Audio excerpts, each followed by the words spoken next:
to say. Well, there was a lot more going on behind the scenes. Bad coaching. Besides that, bad defense, punting on 4th and 1. Do you punt on 4th and 1, Mike? When you got momentum? Well, the momentum, that's a questionable call, and you could questionable. Don't do it. Go for it. You're trying to win. You're down by 2 touchdowns. There's no.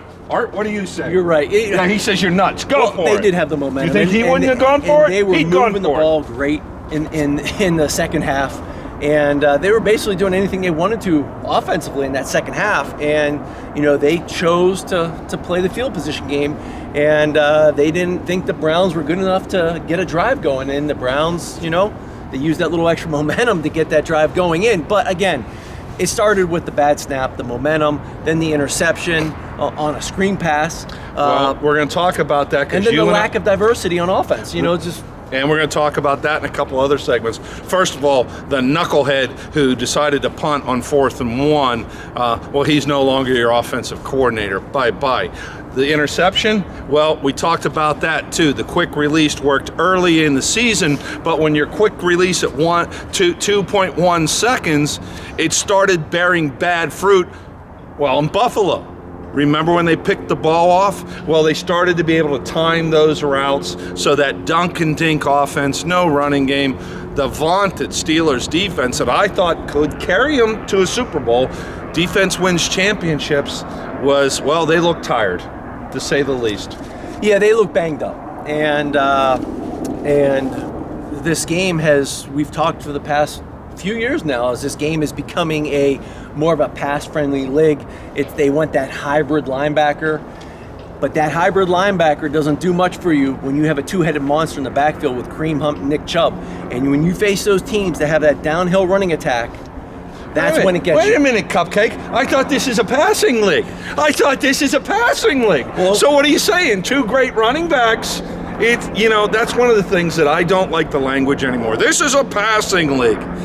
Yeah, it is. And it's beautiful, baby, when AB is streaking down or Juju's catching across the middle or the Claypool rookie is making incredible catches and Ben is throwing lasers. We're getting to Ben. He ain't going anywhere. Lasers to Washington. But if you don't have that ground game, don't tell me it's a passing league.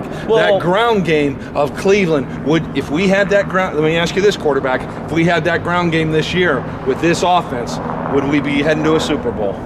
Yeah, and that's the thing. You do need that mixture of run and pass. You do need that run game.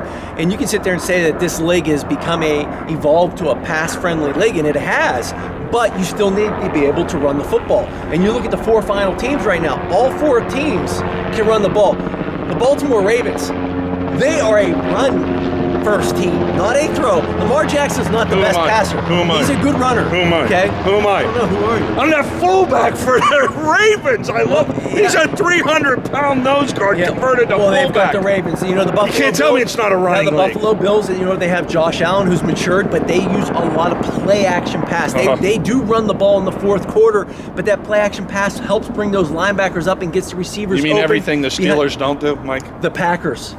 Aaron Rodgers with Matt LaFleur, he kind of came in, brought that Kyle Shanahan offense a little bit, a lot of play-action pass there. Aaron Jones, Jamal Williams, running backs. The Chiefs, even though they are more of a pass-happy team with Patrick Mahomes, the creativity with Andy Reid, and they like to run the ball when they get down in the red zone. They have very creative screens, creative packages, motions to get mismatches. You look at the Bucks.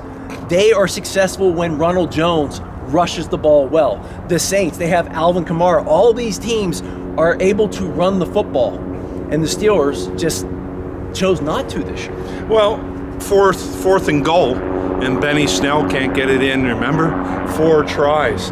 I mean, and again, your offensive coordinator, a decent man, a nice guy Randy Fichtner was, but no offensive coordinator. All year long we heard, why aren't you using your fullback? Why aren't you using your fullback? I love the first call against the Clowns. You get the first down, but you used the word creativity.